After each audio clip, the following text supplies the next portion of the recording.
الحمد لله نحمده ونستعينه ونستغفره ونعوذ بالله من شرور أنفسنا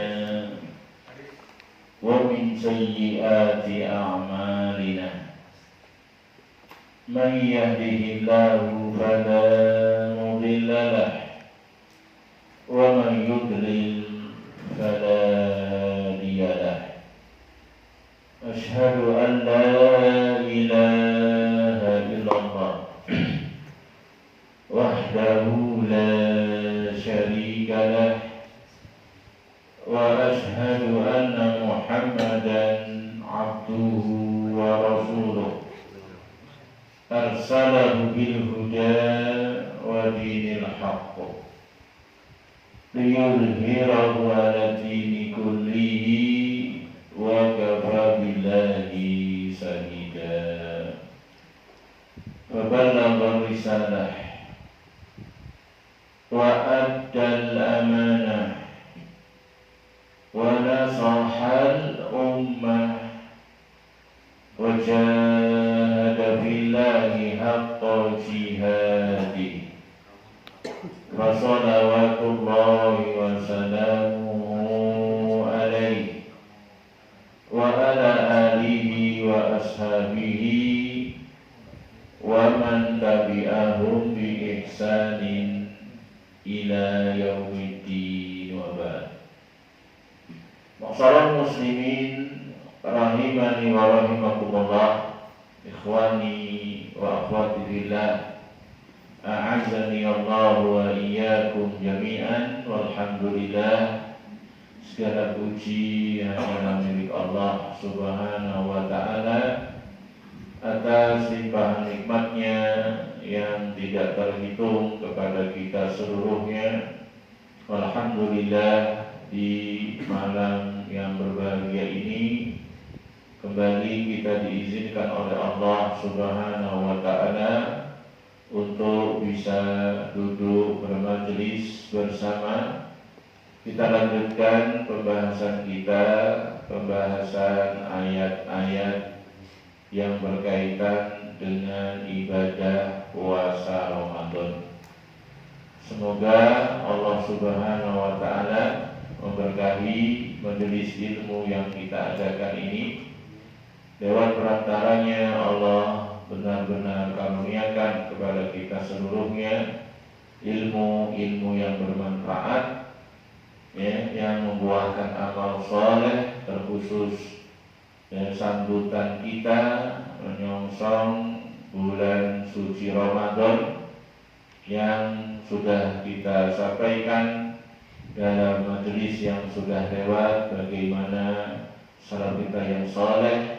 Mereka jauh-jauh hari, bahkan jauh-jauh bulan sudah benar-benar mempersiapkan diri untuk bisa meraih kebaikan-kebaikan yang banyak, ya, fadilah, rahmat, keutamaan yang Allah sediakan yang ada di bulan Ramadan. Maka kita tentunya berusaha menapak tilas, ya, mengikuti jejak salaf kita yang soleh tersebut, sehingga kita semoga Allah memberkahi, ya, menjadikan kita sampai umurnya di bulan Ramadan dan bisa memanen, ya, meraih kebaikan yang banyak, bekal untuk menghadap Allah Subhanahu wa ta'ala. Dalam pertemuan terakhir yang lalu kita telah sampai ayat yang ke 184, ya, ayyaman ma'dudat faman kana minkum maridan aw ala safarin fa iddatun min ayyamin ukhra, dan seterusnya. Yang sudah kita bahas tentang ayat tersebut ada 3 poin, 3 perkara. Yang pertama, Allah nyatakan bahwasanya ibadah Ramadan itu hanyalah beberapa hari, ayyama ma'dudat, ya, cuma beberapa hari. Allah cuma minta kepada kita 1 bulan. Padahal kita ini ngerti 1 tahunnya itu ada 12 bulan. Allah hanya minta 1 bulan, bahkan Allah ungkapkan dengan bahasa ayyaman ma'dudat, cuma berapa hari. Ini agar kita benar-benar persiapan diri, ya, bersungguh-sungguh sabar 1 bulan, ya, kita berlomba-lomba di dalamnya dengan sebenarnya perlombaan untuk meraih kebaikan-kebaikan yang Allah sediakan di bulan Ramadan. Tidak setiap bulan, tidak setiap hari. Ayo kita siapkan betul, fokus, ya, kita beribadah di bulan Ramadan tersebut. Ya, jangan nanti kita tersibukkan dengan hal-hal yang sia-sia, gak ada gunanya, apalagi dosa dan maksiat. Sibuk hanya ngurusi dunia, ya, tidak persiapan untuk kehidupan setelah kematian kita.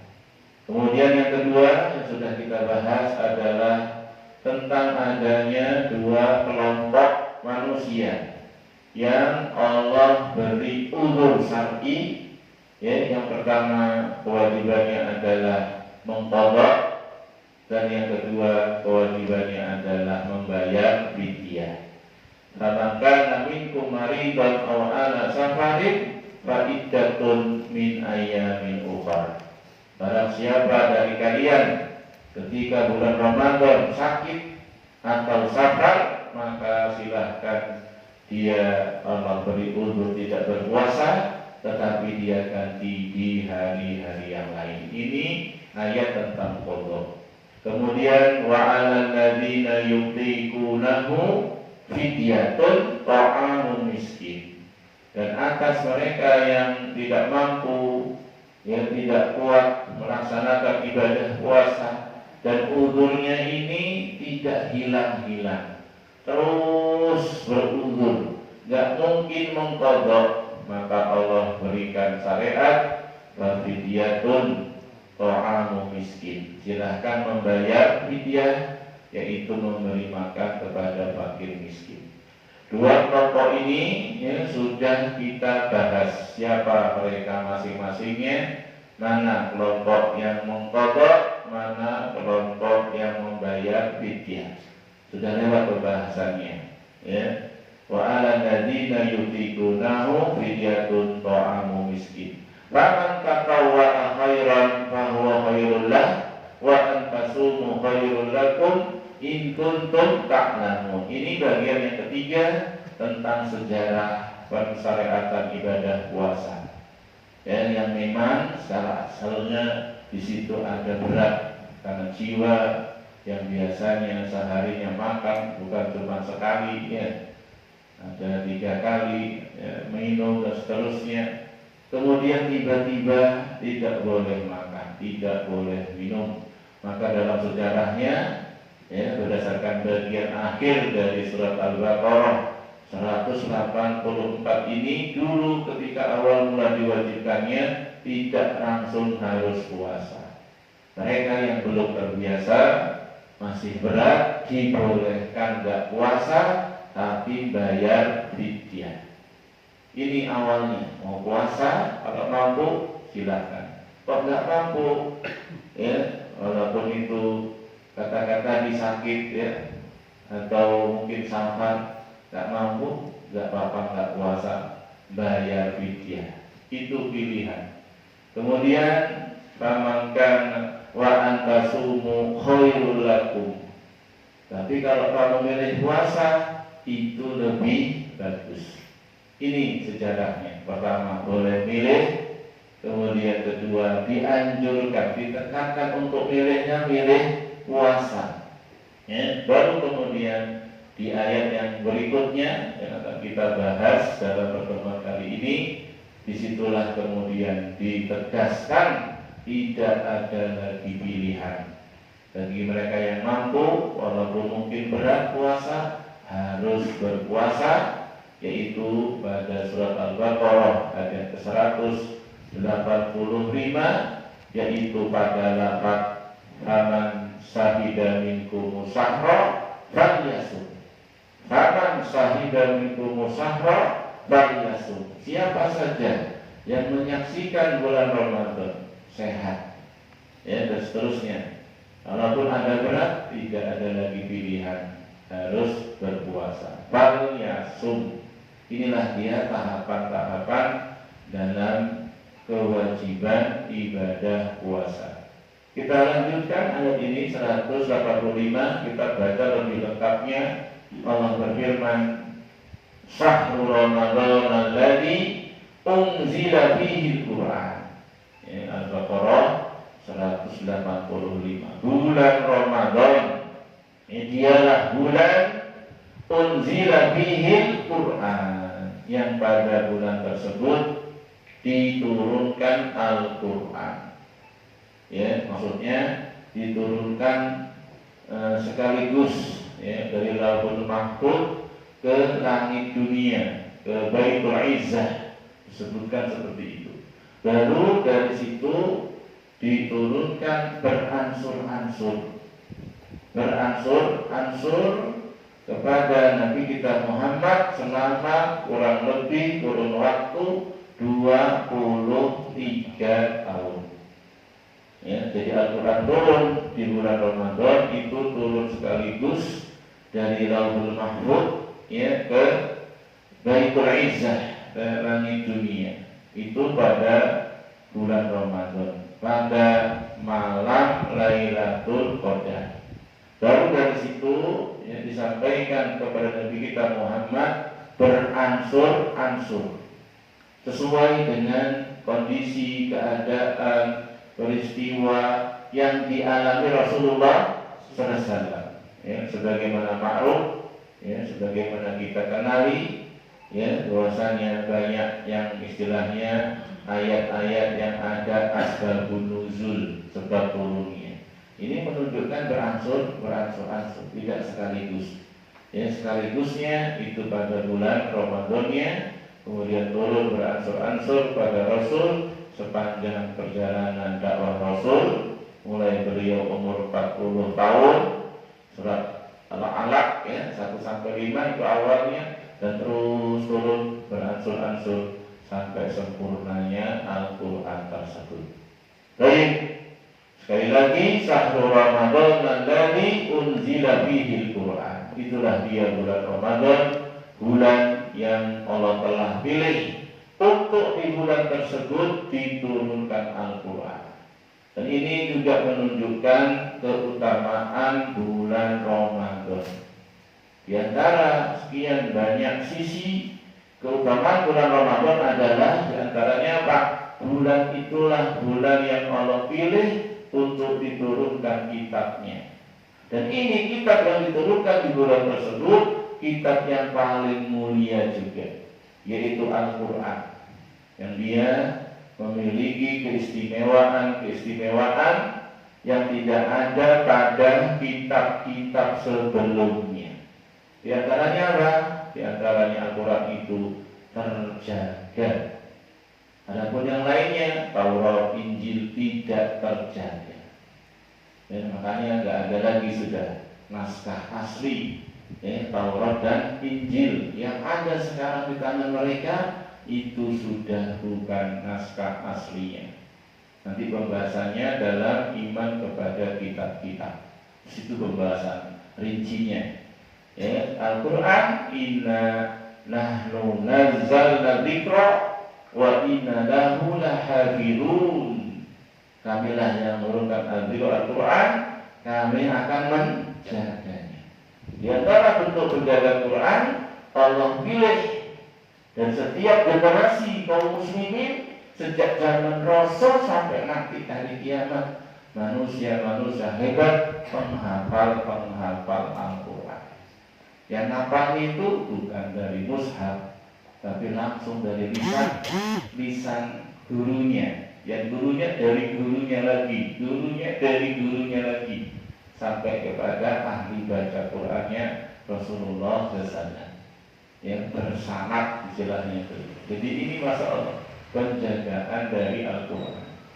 Ya, jadi turunnya di bulan yang mulia, kitabnya kitab yang paling mulia, Rasulnya Rasul yang paling mulia juga. itu Muhammad Sallallahu Alaihi Wasallam.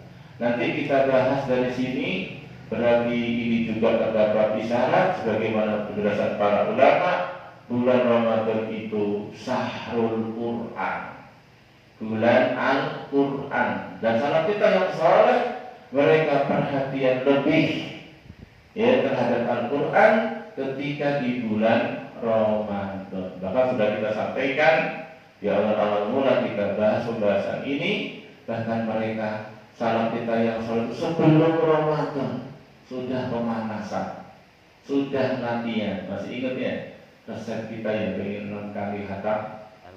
Tidak usah 60 Imam Syafi'i, nggak kuat kita. 6-nya aja. Ya, tiap habis sholat 1 juz. Cuman yang habis maghrib nggak mungkin ya, digenapkannya habis isya sampai subuh 2 juz. Ya. Kemudian ditambah lagi 1 biar 6 juz, yaitu antara subuh sampai zuhur itu kita 2 juz sehingga 6 juz seharinya. Ya, nanti 5 hari khatam, 5 hari khatam. Ya, sebulan 6 kali dapat 6-nya. Kalau Imam Syafi'i 60 kita dapat 6-nya itu udah hebat. Kalau nggak bisa ya sekuatnya. Nggak bisa 1 juz ya setengah juz. Nggak bisa setengah juz ya 1/4 juz. Pokoknya kita usahakan maksimal, dan itu sudah kita latih dari sekarang. Karena ini butuh kebiasaan, sehingga terbiasa duduk, bisa betah lama, bisa berinteraksi lama dengan Al-Quran, bisa berlembar-lembar kita baca. Ini butuh latihan. Ya, kalau katakan tentang Al-Quran, ya, hudan linnas wa bayyinatin minal huda wal furqan. Dalam Al-Quran terdapat petunjuk, terdapat hidayah, terdapat penjelasan-penjelasan, terdapat bukti-bukti kebenaran al-haq.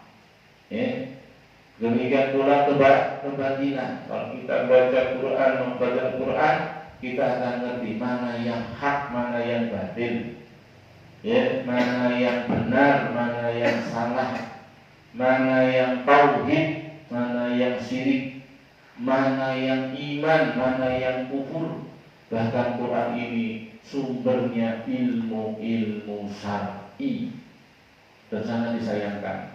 Ya, kebanyakan kita ini, umat ini, mereka menyia-nyiakan Al-Quran tersebut. Padahal mereka tidak punya uzur. Dulu Khalid bin Walid itu ketika akan meninggalnya dia nyesel, ngapa nggak banyak berinteraksi dengan Al-Quran. Ya, jarang ibaratnya itu. Sibuk apa dia coba? Sibuk perang. Antum sibuk apa? Sibuk perang, penaklukan negeri-negeri kaum muslimin, ya, menjadi panglima yang masya Allah, ya, pedang Allah, saifullah, ya, jago siasat, jago mengatur pasukan, mengalahkan imperium besar Romawi Persia, ya, sibuk sampai kurang. Bahkan sibuk Islam Ibnu Taimiyah, ya, dia menyesal juga karena kurang, ya, dalam perhatian kepada Al-Quran, dari bertadaburan makna-maknanya, hikmah-hikmahnya, pelajaran-pelajarannya dan seterusnya. Ya, tapi dia orang sibuk juga. Sehingga Islam itu bukan cuma berilmu, melakukan ilmu, tapi praktek ilmunya juga. Berjihad melawan pasukan Tatar pada masanya, di mana kebanyakan kaum muslimin ketika itu sudah putus asa, ya, sudah terjadi kerusakan yang banyak. Ya, hitungan kertas nggak mungkin bisa menang melawan pasukan Tatar. Bahkan dalam kondisi sangat tertindas, sangat hina, sangat rendah, beliau selalu bangkit menyemangati para raja-raja Islam, kaum muslimin untuk melawan pasukan Tatar. Berjihad juga. Beliau nulis kitabnya, nulis ilmu-ilmu syar'i. Dalam sekian banyak cabang-cabang ilmu syar'i itu, dan ada riwayat beliau kesal juga. Ya, kurang berinteraksi dengan Al-Quran. Karena zaman itu belum ada HP ya. Ini zaman itu sudah ada HP, nambah berat. Ya, di situ ada petunjuk. Sumbernya ilmu itu Al-Quran. Ya, di situ. Ya, kemudian ada perincian-perincian dari Quran. Itu juga kembali kepada hadis-hadis Rasul. Itu juga wahyunya Allah. Kalau ingin meraih ilmu yang bermanfaat, fokuslah dengan dua hal ini, Al-Quran dan hadis-hadis Rasul. Ya, ini ya, tidak akan sesat seorang yang kemudian berpegang teguh dengan keduanya. Kemudian faman sahida minkum musahra falyasum. Ini yang sudah disampaikan tadi. Faman sahida minkum musahra falyasum, ini ayat lafaz ini menghapus hukum ayat yang sebelumnya yang menjelaskan, yang sudah kita bahas kemarin, adanya tahapan dalam ibadah puasa.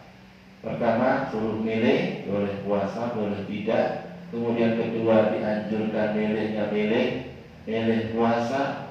Wa antasumu khairul lakum, kalau kamu puasa itu lebih bagus. Kemudian turun ayat ini, penegasan faman sahida minkum musahra falyasum.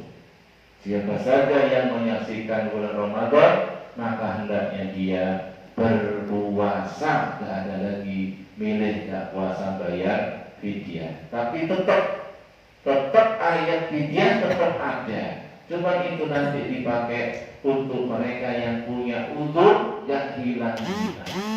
Seperti yang kita bahas dalam pertemuan yang lalu.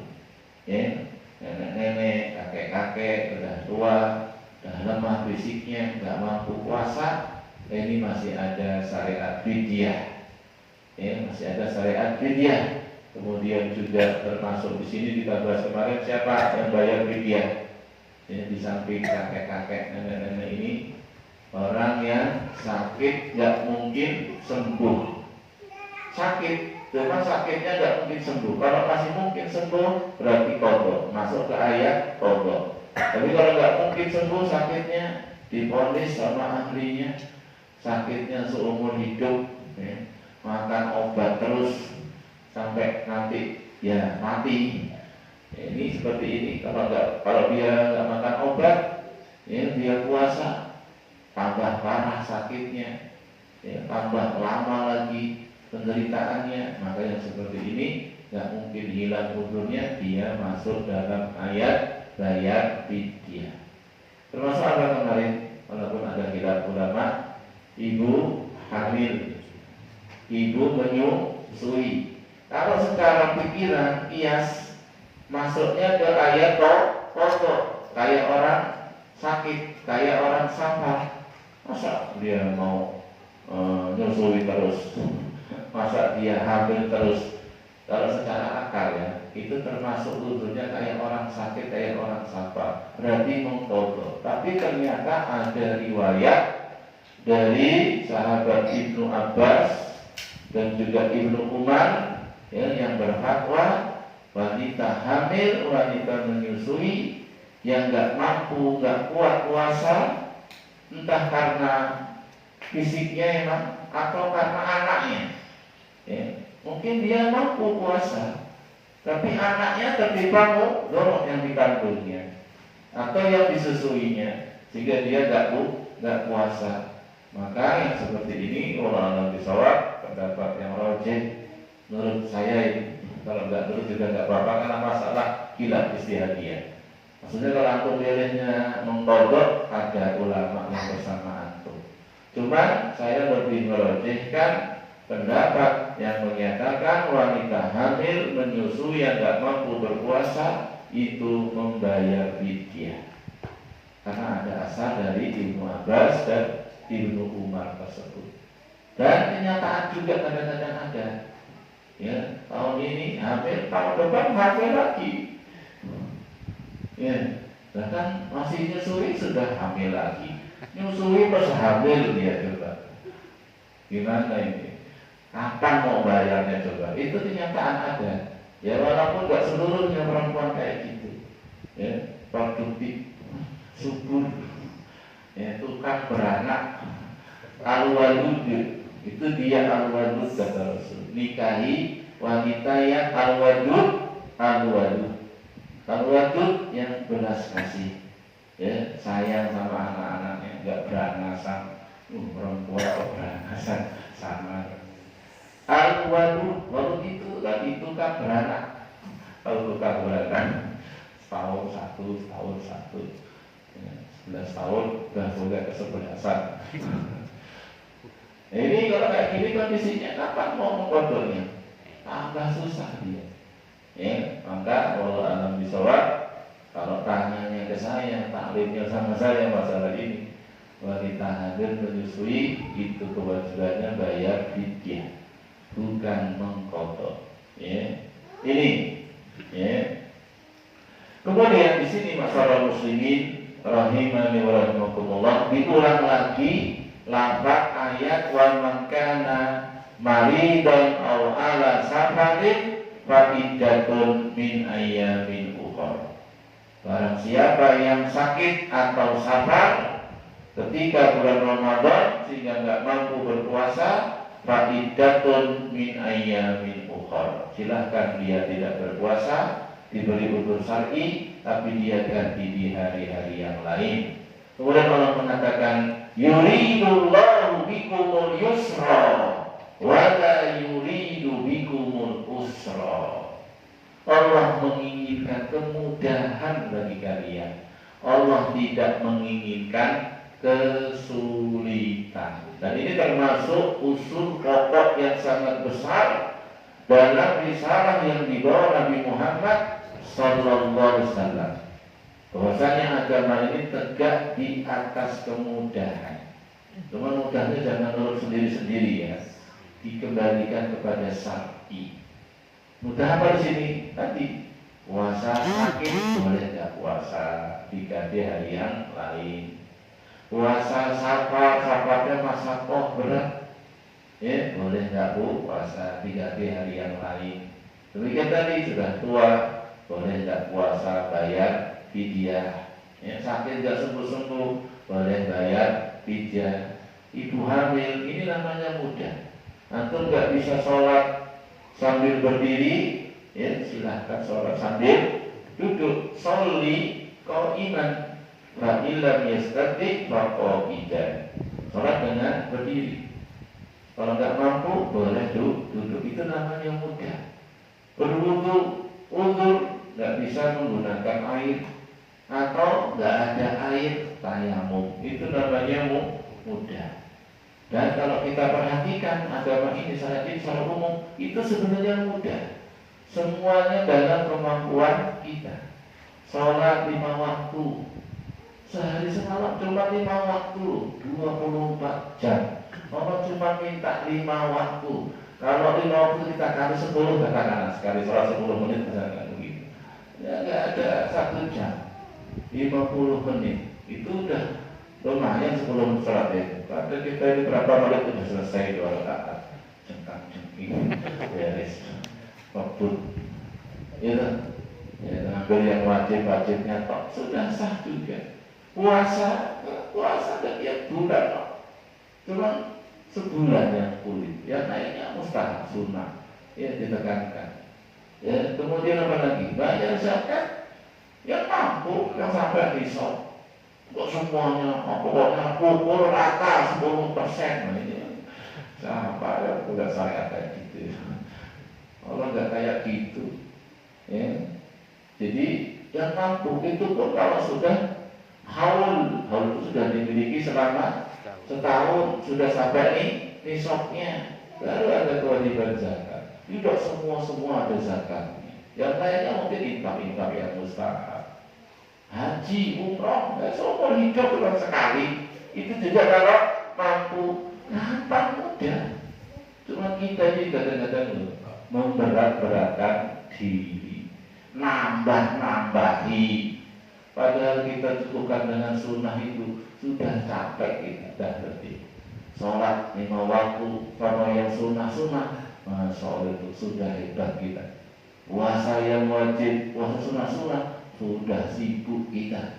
Zikir-zikir, wirid-wirid yang ada sunnahnya. Zikir pagi, zikir petang, zikir habis sholat. Ya, kemudian ada keseharian, tidur, bangun tidur, masuk kamar mandi, safar, perjalanan. Oh, itu sudah banyak. Dan itu masih ditambah-tambah lagi. Nah, itu yang memberat-beratkan. Bid'ah. Ya, perkara-perkara baru bid'ah. Itu yang memberat-beratkan. Sholat ini, sholat itu, apalagi yang sunnah aja gak dikerjakan, yang ada sunnahnya. Puasa ini, puasa itu, zikir ini, zikir itu, bahkan sampai 6.660. Ini gimana ngitungnya? Kalau nggak sempat utang zikir, siapa yang memperhatikan? Tiap-tiap tarekoh, ya, dalam sufi itu tiap-tiap tarekoh, banyak tarekoh itu punya ajaran sendiri-sendiri, punya wirid-wirid khusus. Ini yang memberat-beratkan. Ya, kewajiban selamatan kalau mati setiap hari itu memberatkan. Pesta terus ya, hari-hari sampai mutang-mutang, sampai nyolong akhirnya. Tidak dibilang, nanti takut dibilang gak berbakti, nanti takut dibilangin orang mati kayak ayam, kayak kucing. Ya, ada seperti itu. Ini yang memberat-berat. Ya, jadi Allah tegaskan di sini, yuridullahu bikumul yusra wa la yuridu bikumul usra. Sehingga dari ayat ini dan yang semisalnya muncul nanti yang namanya kaidah-kaidah fikih. Kaidah-kaidah fikih, semisal al-masyaqqatu tajlibu taysir. Kalau ada keberatan, pasti ada kemudahan. Ini kalau ada keberatan, pasti ada kemudahan. Al-qudratu manatut taklif. Itu kaidah-kaidah usul fikih. Al-qudratu manatut taklif. Kemampuan itulah tempat pembebanan. Ada kemampuan, ada beban. Tidak ada kemampuan, diangkat bebannya. Itu kaidah-kaidah usul fikih diambil dari semisal ayat-ayat ini. Yuridullahu bikumul yusra wa la yuridu bikumul usra. Maka tidak usah ngoyo. Ya, tapi apa? Sederhana di atas sunnah, ya, sedikit tapi terus itu lebih dicintai. Ya, bahkan ada ucapan dari salah kita yang saleh, ya, iktisadul bi sunnah khairun, ya, min istihadin alal bid'ah. Sederhana dalam beramal, ya, tapi di atas sunnah itu lebih bagus jauh dibanding ngoyo semuanya tapi di atas kebid'ahan. Bahkan sampai ulama kita mengatakan nam ala sunnah khairun min an taquma ala bid'ah. Tidur kamu, tidur, gak bangun malam. Begitu saja di atas sunnah. Sebelum tidur dia wudu, dia baca zikir-zikirnya, di hatinya nanti kalau bangun, ya, ingin sholat malam. Tidurnya ini penting, bagus daripada yang bangun gak tidur sholat terus sampai subuh. Ya, mendingan yang tidur itu tadi di atas sunnah daripada yang berdiri sholat malam capek letih tapi ngerjakan bid'ah. Ya, jadi agama tegak di atas kemudahan. Dan kita ketika beramal-amal yang sunnah, ambil yang kita mampu. Jangan bebannya kita tidak mampu. Ya, tadi sedikit tapi terus itu lebih bagus daripada ngoyo. Ya, tapi kemudian apa? Akhirnya malah menyesal, nggak bisa bertahan. Ya, nggak bisa bertahan. Ya, ada dulu sahabat itu sudah Rasul ajarkan kepadanya untuk sederhana. Ya, dia katakan saya masih mampu. Yang puasa ini dan sunnah itu saya masih mampu lebih dari itu. Akhirnya dia puasa Daud. Dia tiap 3 hari hatam Quran. Itu gak Ramadan itu. Begitu dia sudah tua, dia nyesel. Ya, nyesel kenapa aku dulu gak mau mengambil petunjuk Rasulullah SAW. Jadi kita mampu. Ya, makanya ada hadis, ya, apa yang di situ menyatakan, ya, bahwasanya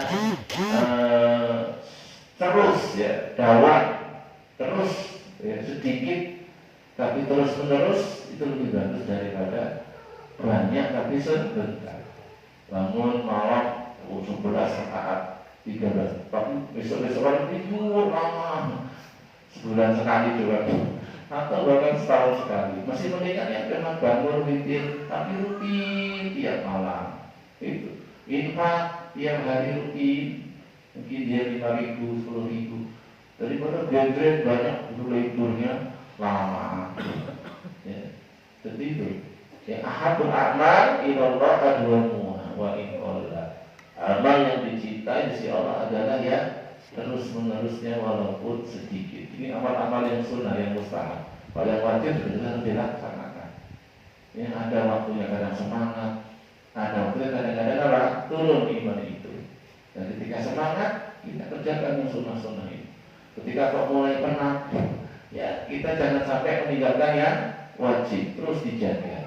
Ya, sekali lagi Allah menginginkan kemudahan, tidak menginginkan kesulitan. Kemudian akhir ayat Allah mengatakan walitukmilul iddata. Hendaknya kalian sempurnakan bilangan Ramadan, puasa Ramadan itu. Ya, nanti dibahas puasa Ramadan diawali dengan melihat hilal. Ya, tanggal 29 Sya'ban, ya, sore hari itu melihat hilal. Ru'yatul hilal, itulah nanti awal mula ibadah puasa. Melihat hilal bulan sabit, bulan Ramadan, tanggal 29 Sya'ban sore hari. Lihat di tempat yang lapang biasanya, ya, kadang di laut orang lihatnya, ini harus di laut. Kalau ada daerah yang luas gitu, sawah mungkin luas gitu, sehingga kalau matahari itu terbenam kelihatan, nanti ketika terbenam itu akan muncul bulan sabit. Kadang-kadang sebentar, gak lama, hilang, muncul sebentar kemudian hilang. Nah, kalau ini kelihatan, itu yang dinamakan hilang. Berarti besok sudah puasa. Karena bulan-bulan dalam Islam itu cuman kalau enggak 20, kalau enggak 30, 29. Ini satu bulan dalam Islam, ya, dari bulan-bulan Hijriah itu hanya berisi kalau enggak 29 hari, 30 hari. Enggak ada dalam bulan-bulan Islam cuma 28 hari. Kalau di bulan Masehi ada ya, ini Februari ada 28. Ini yang lainnya 29. Nggak tahu ulang tahunnya, nggak bisa tiap tahun mungkin. Tapi nggak ada juga dalam hitungan bulan Islam 31, nggak ada. Kata Rasul bulan itu, nah 3 kali 30 atau kemudian 29. Dan penentuan awal bulan yang itu berfaedah yakin pasti cuma dengan 2 cara. Yang pertama tadi ru'yatul hilal, dengan melihat hilal. Itu tadi ketika tanggal 29 ini kan sudah akhir bulan kan 29. Karena bulan kalau sudah 30, maka tanggal 29-nya sore hari itu apa? Ru'yatul hilal. Itulah ru'yatul hilal. Dan ru'yatul hilal ini sebetulnya tidak perlu pakai alat-alat teropong. Karena ini ibadah umum. Semua orang bisa praktek, yang penting matanya sehat. Ya, jadi bisa dilihat dengan mata kepala ini, nggak perlu pakai teropong-teropong. Dan banyak ya teman kita ada itu, dia biasa kalau dulu masih belum ngaji tadi, ngintip awal bulan, karena punya keyakinan kalau bisa lihat awal bulan awet muda. Dulu gitu ya, jika dia tiap akhir bulan itu ke belakang rumahnya itu sawah yang luas, dia biasa ngintai ini, lihat bulan. Tapi dulu belum kenal sunnah, punya apa khurafat ini ya, punya khurafat. Itu bisa, nggak perlu pakai teropong, tapi emang suasananya harus cerah, ya, nggak ada mendung, apalagi hujan. Kalau mendung hujan udah bisa dipastikan nggak kelihatan, karena dia juga cuma tipis dan cuma sebentar. Begitu bulan Saban itu. Nah kalau ini kelihatan, berarti bulan Saban cuma 29 Besoknya sudah 1 Ramadan, sudah puasa. Malam itu sudah terawih. Tapi kalau bulannya nggak kelihatan, maka apa? Untuk Rasul genapkan bulan Sa'ban 30. Karena bulan cuma kalau nggak sudah 30. Berarti lusa sudah 1 Ramadan. Itu sebenarnya ilmunya tentang penentuan awal Ramadan, demikian pula penentuan akhir Ramadan. Sumu liru'yatihi wa aftiru liru'yatihi, kata Rasul. Berpuasalah karena sebab melihat hilal dari tanggal 1. Demikian pula berbuka berhari raya juga dengan melihat hilal. Apa kata Rasul? Wa in humma alaikum. Kalau hilalnya ketutupan, berupa mendung, hujan, awan, fa'akmilu Sa'bana salasina. Sempurnakan hitungan bulan Sa'ban 30. Ini hadis telah membantah metode hisab. Karena hisab itu gak ada hubungan, gak ada ketutupan. Hisab itu gak ada ketutupan mendung. Karena dia sudah hitung itu posisi bulan itu sudah dihitung. Jadi gak ada rumah. Hadis wa in humma alaikum itu gak ada dalam ilmu hisab. Sekarang wa in humma kan bisa jadi udah ada bulannya kan? Tidak. Bisa saja sudah ada bulan sabitnya. Dan coba kalau ketutupan awan, ketutupan mendung, maka apa? Petunjuk Rasul bukan besok puasa. Tapi kalau bisa, besok sudah puasa. Posisi bulan sudah bisa diruqyah itu.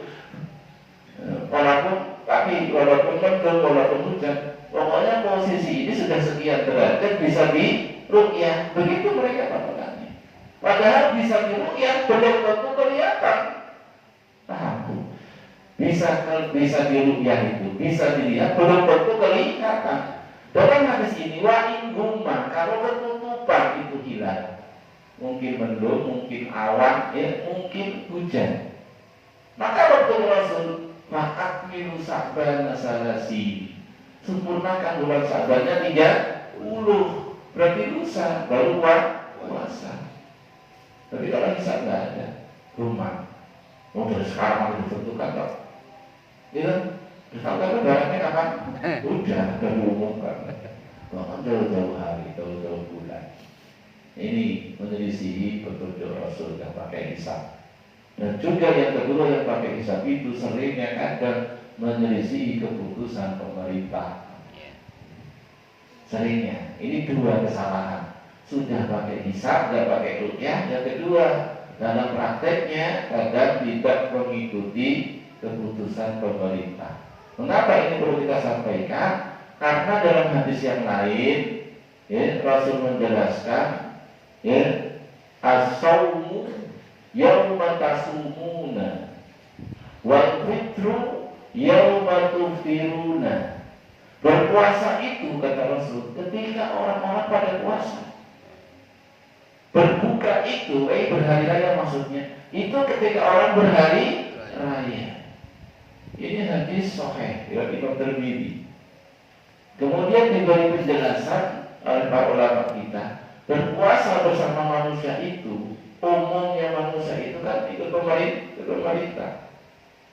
Nunggu pengumuman pemerintah. Dan itu sesuai juga apa yang disebutkan dalam kitab-kitab akidah. Di antara prinsip Ahlussunnah, mereka sholat berjamaah, berjihad, puasa, haji, berhari raya bersama pemerintah. Tergantung baca kitab akidah, itu disebutkan di antara prinsip-prinsip Ahlussunnah, mereka ketika berjihad, termasuk berpuasa, berhari raya, haji, umrah, itu bersama dengan pemerintahannya. Jadi itu wilayahnya waliul amr, wilayahnya Amirul Mukminin. Makanya dalam hadis Rasul mengatakan, ketika seorang itu melihat sendirian, dia lihat hilal itu, dia lihatnya sendirian, Bagaimana kewajiban dia? Lapor kepada pemerintah. Kalau diterima, pemerintah menentukan besok puasa. Kalau pemerintah katakan belum, nggak diterima persaksian dia, maka dia ikuti pemerintah. Kenapa? Karena ada hadis tadi.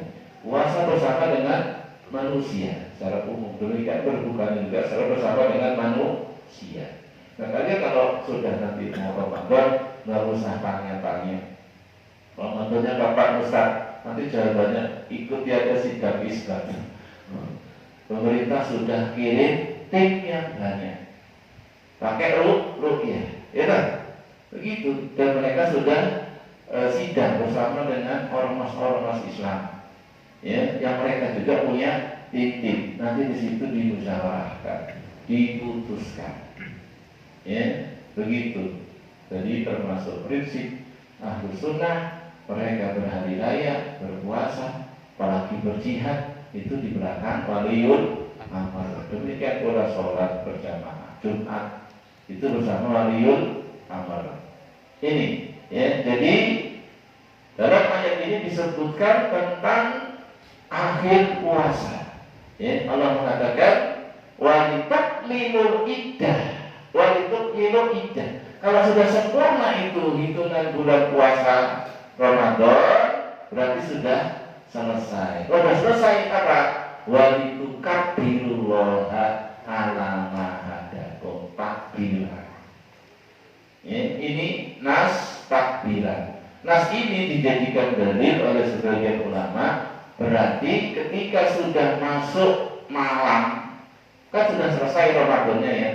Mungkin tadi ya dengan lihat ruqyah, mungkin menyempurnakan Ramadan 30 hari kalau ada ruqyah. Berarti apa? Sudah sempurna hitungan puasa. Entah 29 atau 30. Maka bagaimana? Allah mengatakan walitukabbirullaha ala ma hadakum. Maka agungkan Allah, besarkan Allah atas hidayahnya yang kita Allah berikan kepada kita. Bisa puasa, bisa sholat, bisa bersedekah, bisa baca Quran. Masya Allah nikmat yang besar. Maka ketika sudah selesai bulan Ramadan, bertakbir. Nah, dari sini sebelum mengatakan takbirannya malam itu sudah boleh takbiran. Ini sebagian ulama. Seperti ini. Jadi takbiran di malam Id itu dalilnya ini. Walitukminul iddata walitukabbirullaha ala ma hadakum. Cuman sebagian ulama yang lain mengatakan takbirannya itu ketika mau berangkat sholat Id. Kenapa? Karena inilah prakteknya Rasul dan sahabat-sahabatnya. Kapan mulai takbirannya? Ini ada khilaf para ulama. Mulai takbirannya, Allah Akbar. Ada yang mengatakan sejak tadi malam hari. Karena apa? Sudah sempurna. Ayatnya kan sudah sempurna hitungan bulan Ramadan. Lanjutannya apa? Walitukabbirullaha ala ma hadakum. Jadi malam sudah boleh takbiran. Dan ini masalah hidayah, ya. Maksud saya itu jangan yang takbiran malam ahli bidah, jangan gitu. Atau kebablasan itu namanya. Masalah fikih itu gak boleh kencang-kencangan. Yang boleh kencang itu masalah ijma. Karena sebagian saudara kita ini yang Ahlus Sunnah yang sangat kadang itu sering kebablasan. Masalah-masalah furu, bukan masalah usul yang sudah ijma, itu kadang disikapi kayak masalah usul. Bahkan dari ciri ahli kita, bahkan kadang sampai dengan mudah mengeluarkan saudaranya dari Ahlus Sunnah hanya karena takbiran malam hari, atau hanya karena masalah fikih dan yang itu sudah jelas masalah hilafiyah. Dan di situ kita lapang dada. Tapi kalau sudah diisi ijma, nah ini baru orang itu sesat hukumnya. Jadi kalau masalah-masalah fikih adanya dia keliru dalam masalah ini, dan itu tidak terjadikan bermusuhan, berbenci-bencian, tetap satu. Jadi kalau sudah diisi ijma, nah disinilah ditegakkan al-wala wal bara, cinta benci karena Allah. Kalau masalah fikih berlapang dada. Kalau bahasa sekarang berbalik, boleh saja kita pakai sutra, ini ahli bid'ah gak pakai sutra. Lu pakai sutra, gak pakai sutra, bukan masalah pokok. usul. Oh, ini kok habis tidak gak sedekah, berarti bukan ahli sunnah. Nah, ini kunut nggak kunut jadi ciri ahli bidah. Itu masalah fikih sebetulnya.